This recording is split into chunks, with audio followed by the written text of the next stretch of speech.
The modern world is bad. It is inhumane, unfair, and unjust. This is the world of money. It is not for the people. It is for those who produce money, for bankers and financiers. And ordinary people just serve them as attendants. They sweep their palaces. What lies behind the social welfare? Labor. But why does the banker live in 100 and 1,000 times better than worker, than peasant? Why does wildcatter live better? All of them. Do they work harder? It's nonsense. It's ridiculous to say. They do not even produce anything. No material values. But why? Don't you know? Moreover, perhaps you wonder with all sincerity now, reading all of this. Well, banker and worker, simple hard worker like me or my neighbor Johnny? It cannot be compared. Banker is a bank. Money, relations, and contacts. But who are we together with Johnny? Nobody. Naturally, the banker lives better than we do. But there is nothing natural here. The point is that everyone got used to this state of affairs, and they took it for granted. As a matter of course, a banker has to live better, and it cannot be otherwise. But it may be otherwise. So why? Why does a banker work less, but live better? Better than worker or miner? However, intuitively, you've got the answer by yourselves. Because the banker is a bank. Money. Exactly, money. This is the whole point, the cornerstone. And about them, about the money, we should talk more in details. So, what is money? Have you ever thought about it? The calculation tool, the measure of labor? As we are told from childhood, almost from the cradle, we have to work, work, and work. The money won't fall down from the sky. They should be honestly and hardly earned, etc., etc., etc. Sounds familiar, doesn't it? Familiar ad nauseum. Say it, by the way, to Abramovich, who honestly and hardly earned all his billions. Just for fun, say how to earn money honestly. You will laugh to death. Yes, we have to work, but what should we expect in the end? A small pension and half-starved old age? Poverty. You have spent all your life working on some oligarch. You have been taken away all your power, energy, and health. You've been squeezed like a lemon. And after that, you've just been thrown into the dustbin as the fulfilled material. Is this necessary? But this is the reality, horrific reality of modern society. This is what we should all expect in the end, almost certain. Everything ends up this way for the vast majority of people in today's world, as it ended up for their mothers, fathers, grandmothers, and grandfathers, as it will end up in the present state of affairs for their children and grandchildren, great-grandchildren, then in turn for their children and grandchildren, and so on. The way of the world. Why? All of this is wrong, unfair. It must not exist. Why do some people have to have everything, but others have nothing? Why do some people walk in golden slippers, but the others barely make ends meet? They don't know how to feed their children, although all of them work honestly. Why does it happen? After all, we are the people, the brothers. We are equal, aren't we? Then why? Because there is a lie around us. A huge, continuous, monstrous lie. Do not believe anything that is broadcasted daily on TV by satiated and well-groomed masters of life. And people are not working. And the money is not even a measure of labor. All of this is an insolent and shameless lie. Lie, lie, lie, and lie once again. It is the news which is hung on your ears. Why do they do this? Just to make it easier to manage people. So you are oligarch now, or even an ordinary worthless deputy. Are you equal with others? In what? You live in a different way, eat in a different way, and rest in a different way. In one day, he spends more than you spend in a year. His wife doesn't even get out of Kosovo. And yours? He is treated in the best Swiss clinics. And what about you? his children and yours. Have you compared? Well, where is your equality? Perhaps you are equal in rights, aren't you? Oh, I forgot about the rights. As it is written in our Constitution, isn't it? By the way, there are a lot of things written on the fence, too. Nice and intelligent things. Read in your spare time. You will be inspired by these things.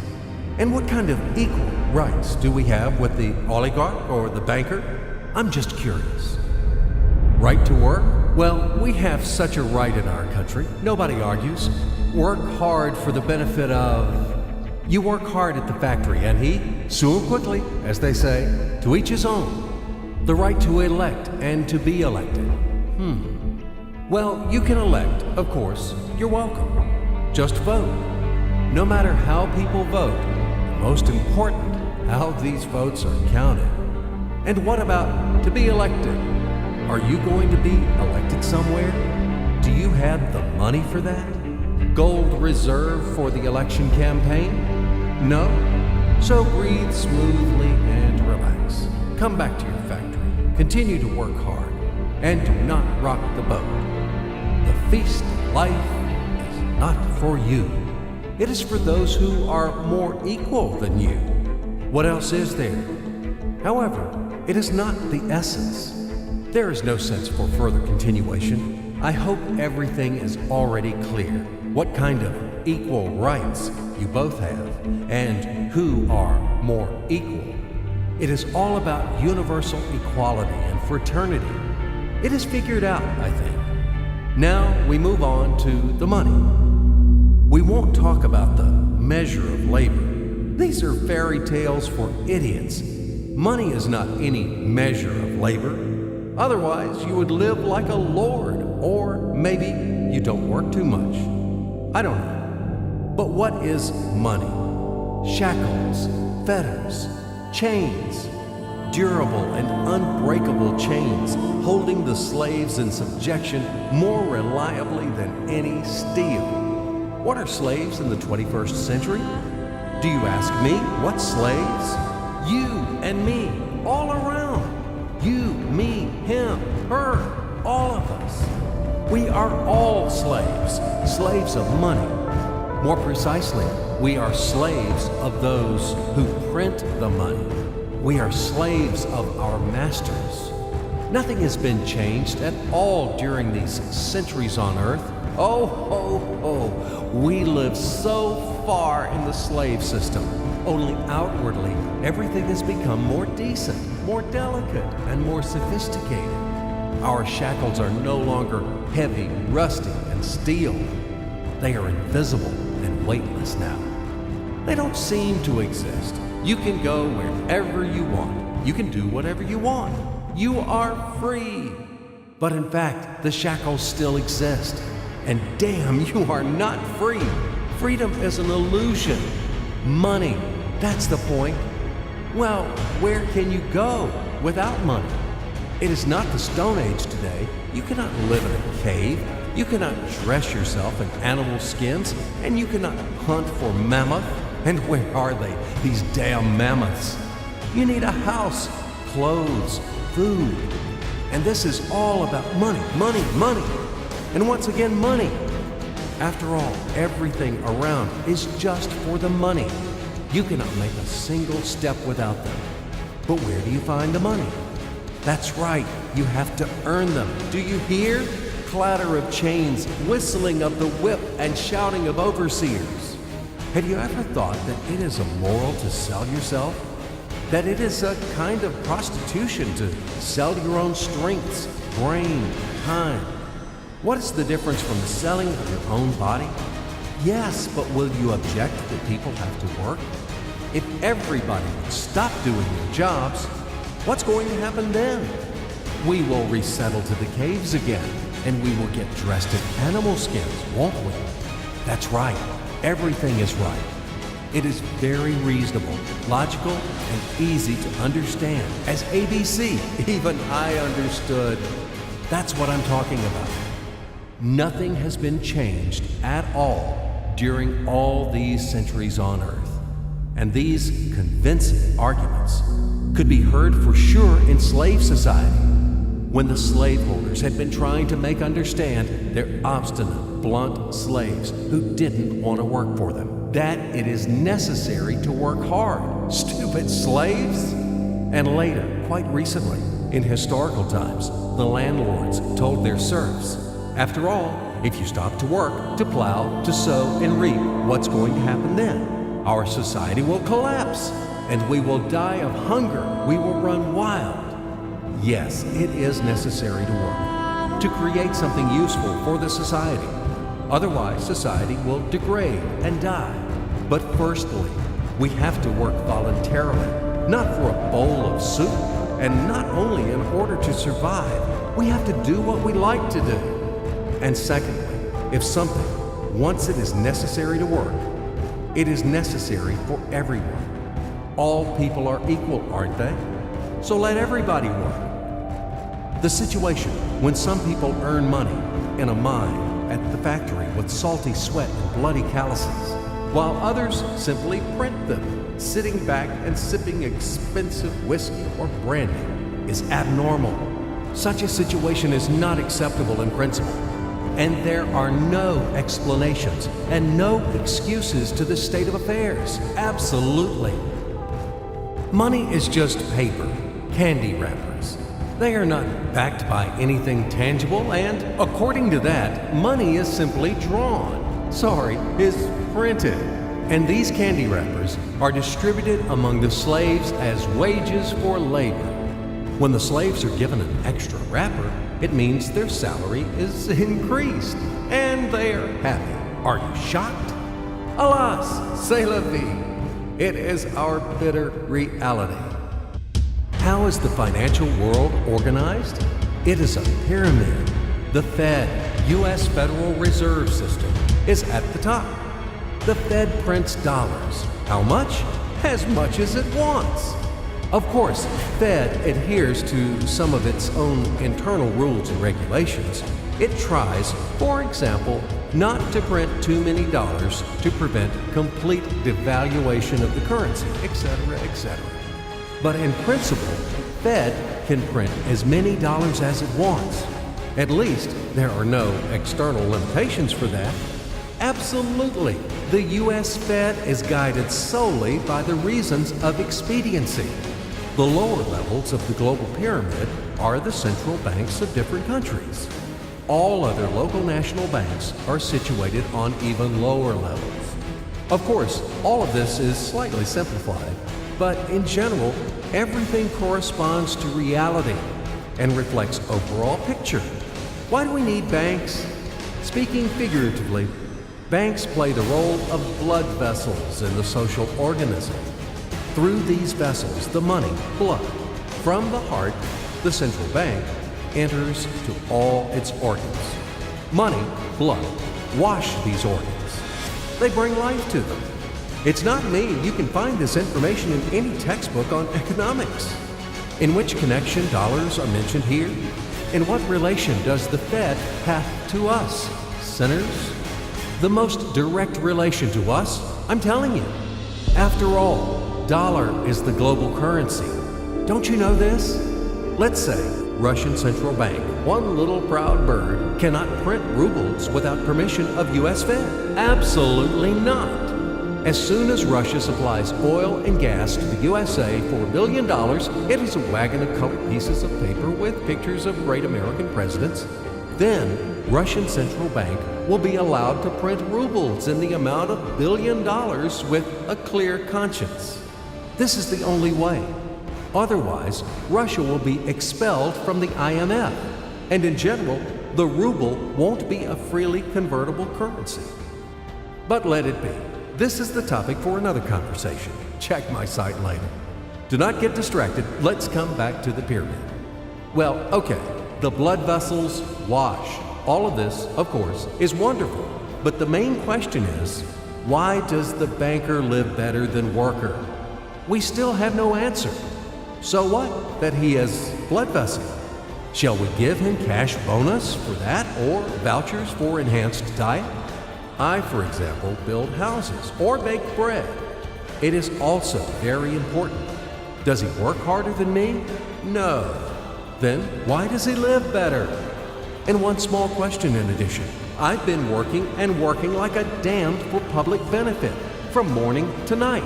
But anyway, I can't pay off the loans. And all of my friends are in the same situation. Is this normal? It is obviously wrong and unfair. This is eternal credit bondage. But whom do I owe the money to?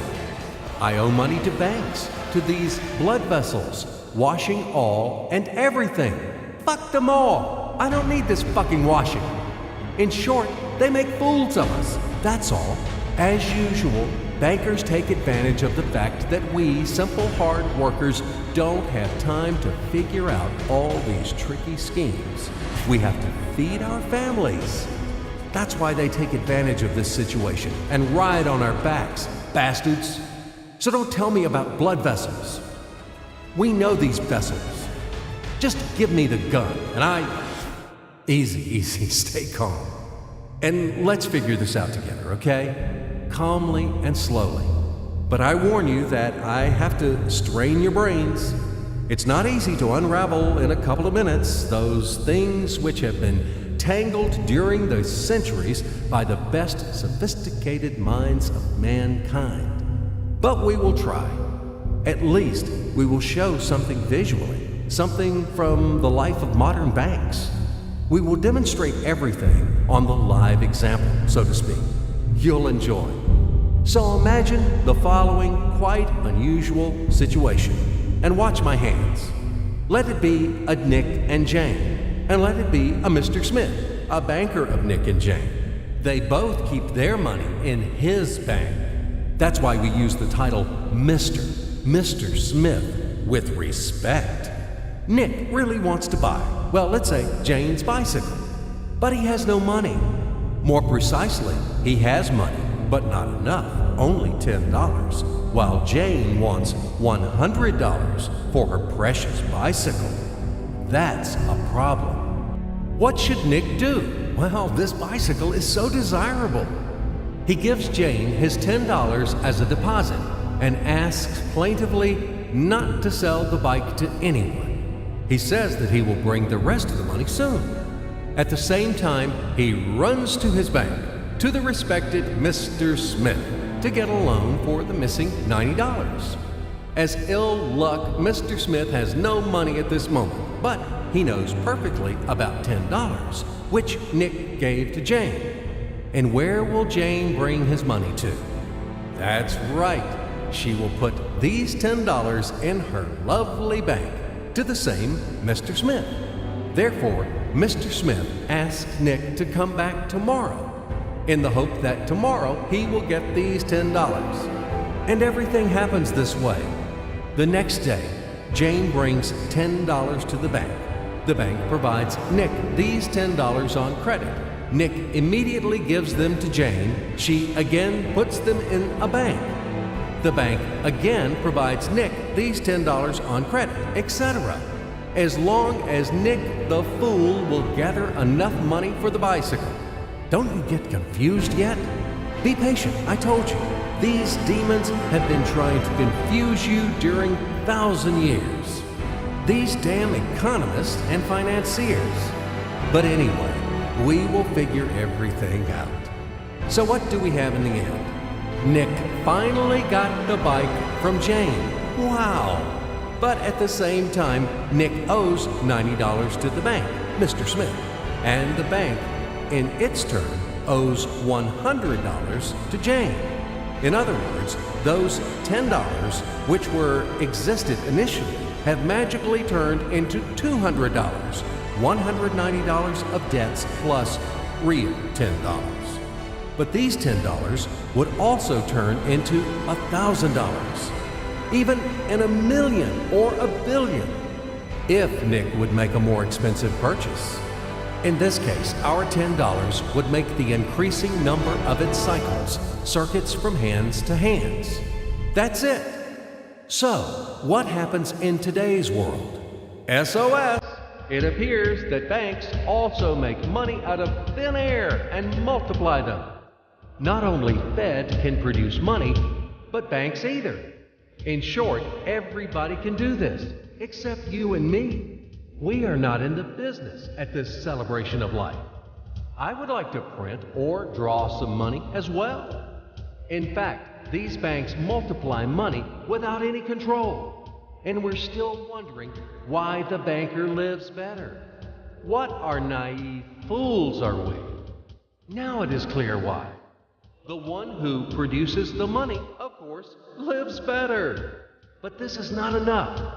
From this moment, poor Nick will never be able to repay his debts owed to the bank, no matter how hard he would work.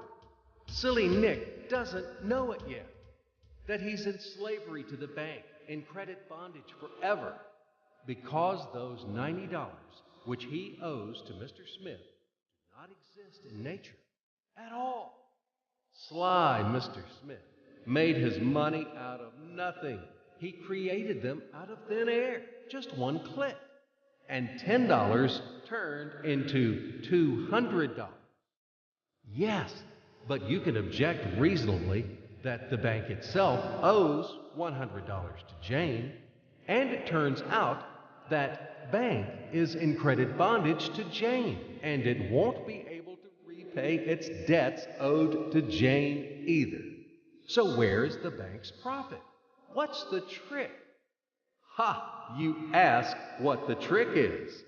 The trick is in the fact that bank has a lot of such Janes, thousands and millions, and they will never come for their money all at once.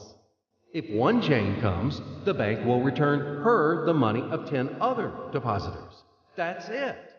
It means that the bank's debt is dangerous and not burdensome. In fact, bank's debt is virtual. It exists only on the paper or in the computer program. It will never be repaid in reality, only in case a panic hit happens, when frightened depositors suddenly will come for their money all at once. Or maybe, do you know any other reason why banks go bankrupt from time to time? Here's why. Because there are not enough money for all depositors. There is 90% of thin air in the bank vaults. Just a lilac fog. Thus, bank is okay. It blooms and smells. We don't need to worry about it. But our Nick has serious problems now. He has to repay all the debts owed to the bank, completely, with interest and penalties. You know this. He will be forced to take a new credit in order to repay the old one. Then again, the new loan, and again, endlessly, until his death. There is no way out of this credit running knot. It does not exist in principle. That's it, trap slam. Now Nick is perpetual debtor of bank. He is a slave. From now on, he will work for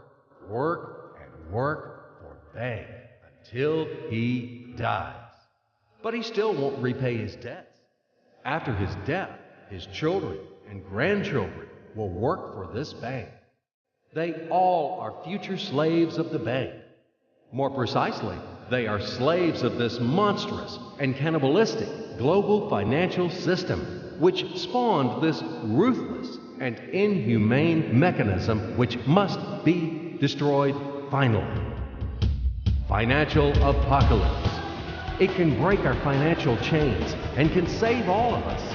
It can finally release us from centuries of slavery.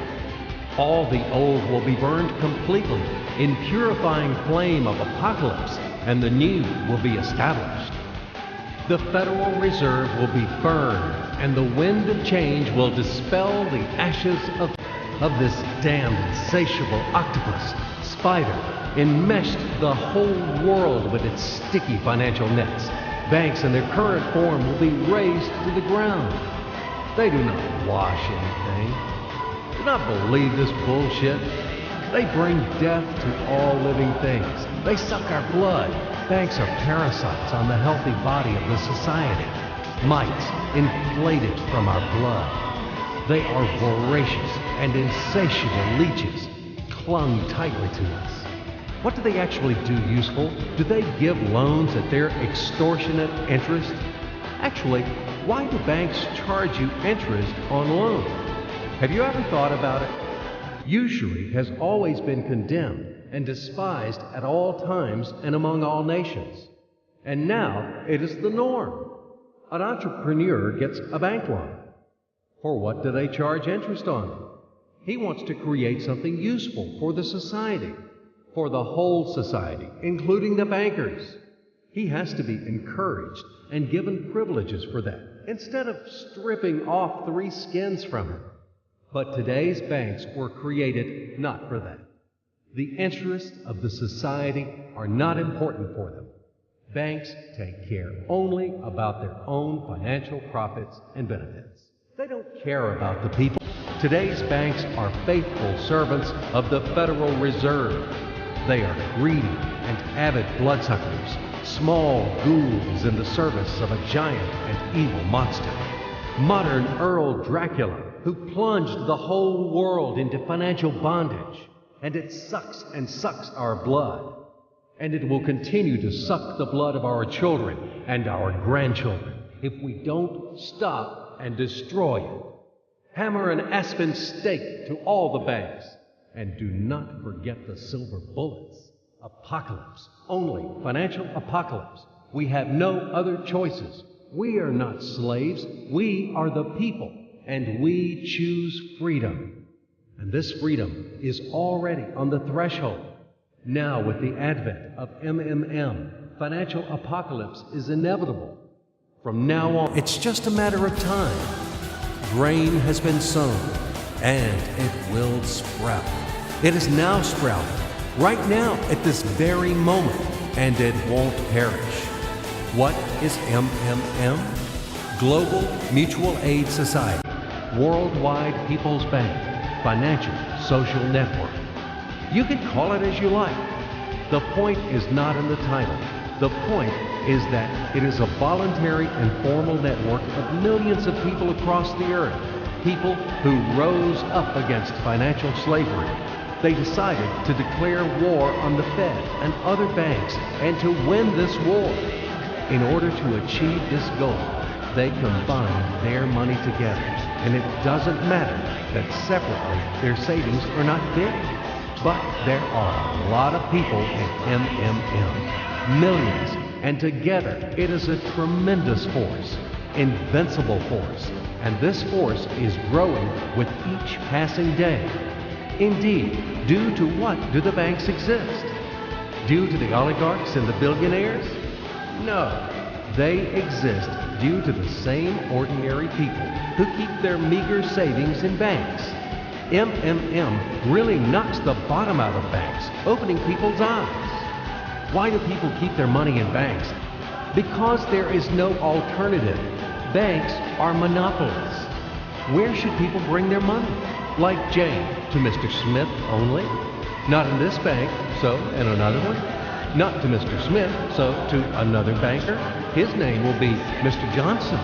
But anyway, it's the same shit. All of them are tarred with the same brush. All of them are native kids of kind and solicitous mother spider named Fed. They are little spiders. And now we have finally an alternative. MMM. It's yours. People help each other here. Today you have helped. Tomorrow you will be helped back. That's the principle of MMM. Do you want a fat banker to buy another limousine or another villa for your hard money? Do you want to become the next Nick or the next Jane? Do you want to be the next slave? It's better to join MMM and let your money help those who are in need right now.